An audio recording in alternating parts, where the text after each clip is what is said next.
Well, looking into the future, we know things keep evolving, right? And unfortunately, the fraudsters evolve as much as anyone else, and they certainly put some pace forward because they've got so much to gain. So, how do we as joint experts keep being ahead of the curve? How do we leverage the technology, our expertise, and our vision for staying ahead of the game and spoiling their game?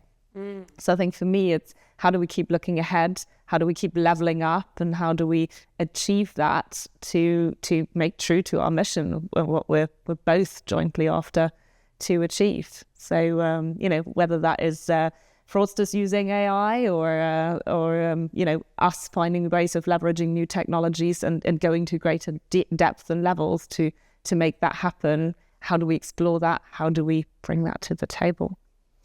I think those are amazing questions. And I think what's really impactful as well is to remind ourselves that, like, yes, AI is a massive buzzword right now, but actually it's been around and it's been used in the financial services industry. And you guys have brought it to the table.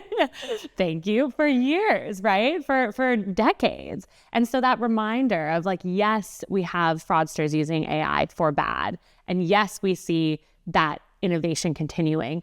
And that means that we have to be pushing the boundaries ourselves. But equally, I think what's incredible about the financial services industry is that there are lots of industries that are just now getting on board with AI.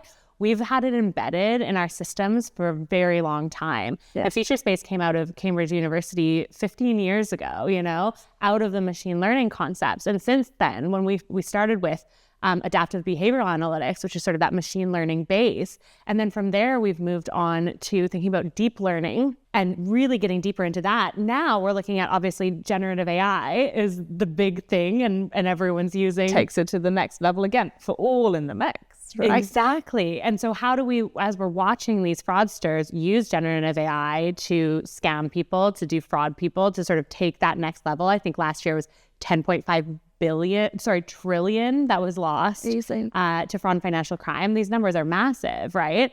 On the other side, how are we fighting the good fight with the best possible technology that we can muster? And that's where collaborations like this come into play. Definitely. And finding that sweet spot also of marrying up the latest technological developments and making use of all of those great tools available and matching it with the human experts who need to still steer it, right? And who need to be able to go into the nitty-gritty and be in those rule setting exercises to really make sure we get the nitty-gritty right to be able to catch it at every level. So I think for me, it's always that match made in heaven of technological advance and being able to really use those tools and matching it with human experts who put the right expertise to taking it that step further. So I think that's where we found a sweet spot also between our companies to challenge each other and take that forward.